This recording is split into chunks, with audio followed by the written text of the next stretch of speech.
Hello dear friends, my name is doctor Ayesha. उम्मीद है आप सब खैरियत से होंगे।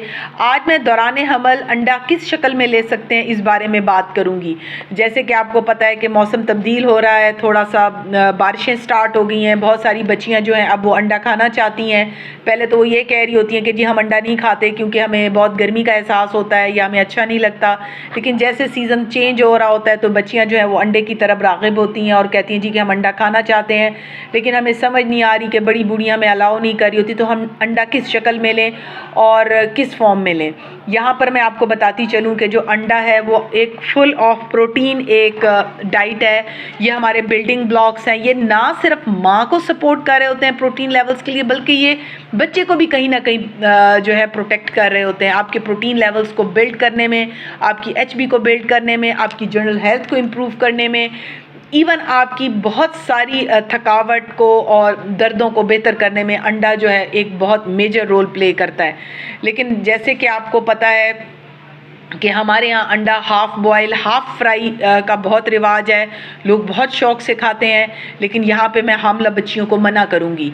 याद रखें कि जो अंडा है अगर आप इसको फुली कुक्ड फॉर्म में नहीं लेते, यानी अच्छी तरह पकी हुई फॉर्म में नहीं लेते, तो उसमें सल्मोनेला होता है और वो बाज़ औक़ात जाके बच्चे में नुक्स पैदा कर सकता है। तो फिर अंडा किस शक्ल में लें? देखें, अगर आप अंडा बॉयल शक्ल में ले रही हैं, पहले तो आप ये कंफर्म करें। मैं आपको बताती हूँ बेटा, आप अंडा किसी भी, बच्चियों को कह रही हूँ, आप किसी भी शक्ल में ले सकती हैं। यानी आप बॉयल ले सकती हैं, आप फ्राइड ले सकती हैं, या आप ऑमलेट की शक्ल में लेना चाहें उस में ले सकती हैं। अगर आप उसमें कुछ वेजिटेबल्स ऐड करना चाहें, चीज़ ऐड करना चाहें तो भी आप कर सकती हैं। लेकिन आपने अंडा वेल कुक्ड फॉर्म में लेना है। फॉर एग्जांपल मैं बताती हूँ कि अगर आपने बॉयल एग लेना है, अगर आपने एग बॉयल हो गया, अब आप देखेंगे कि बॉयल हो गया, आप उसको 5 मिनट ज़्यादा बॉयल करें ताकि वो अच्छी तरह से कुक हो जाए। अगर उसमें कोई सल्मोनेला या कोई और चीज़ मौजूद है तो वो फिर डेड हो जाती है और आपका जो अंडा है वो किसी भी किस्म की उसमें आपको ट्रांसफ़र होने का, किसी भी ऑर्गेनिज्म के ट्रांसफ़र होने का ख़तरा नहीं रहता।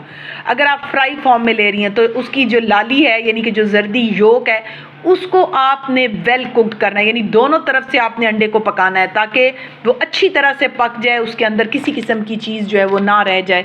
वेल कुक्ड फॉर्म में आप फ्राई एग जो है, फ्राइड जो एग है वो ले सकती हैं।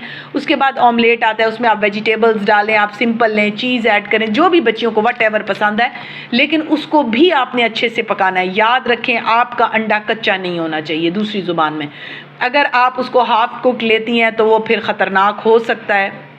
इसलिए मैं बच्चियों से कहती हूँ कि आप अंडा लें, क्योंकि आपके एचबी लेवल्स को बिल्ड कर रहा होता है। आप में खून की कमी होती है, एनीमिया होती है, ये उसको बहुत इम्प्रूव करता है। लेकिन एग आपने जब भी लेना है वेल कुक्ड फॉर्म में लेना है। जिन बच्चियों की हिस्ट्री ऑफ एबॉर्शंस हैं कि बच्चे नहीं चल रहे, तो फिर उनको बाज़ औक़ात हम फर्स्ट 3 मंथ्स में मना कर रहे होते हैं, लेकिन आप तब भी यूज़ कर सकती हैं अगर आप उसको वेल कुक्ड अच्छी तरह पका के इस्तेमाल करें। अगर आप मुझसे कुछ कमेंट सेक्शन में पूछना चाहें, आप मुझसे पूछ सकती हैं। और यहाँ पर मैं बच्चियों को कहना चाहती हूँ कि मेरी जितनी भी वीडियोज़ हैं, इनकी जितनी मैं बातें बताती हूँ, इनको फॉलो करने की कोशिश करें। इससे आपको काफ़ी फ़ायदा होगा। Thank you very much.